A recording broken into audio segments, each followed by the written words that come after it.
Yan, pwede mag-parking dito sa side ng house. Ayan. Yan, ito yung gilid po ng house. Yan, pwede po mag-parking dito.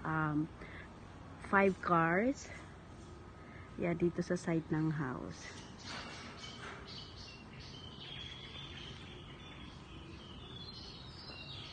Ito po yung bahay.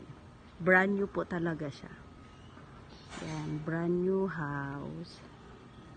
Yan. Yan, dito sa side, pwede ka po mag-park dyan, 4.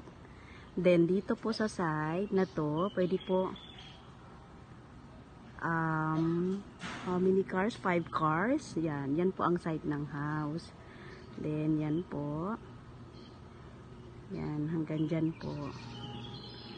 Yan, high ceiling siya. Yan, ito po yung covered po ng house po. Yan po.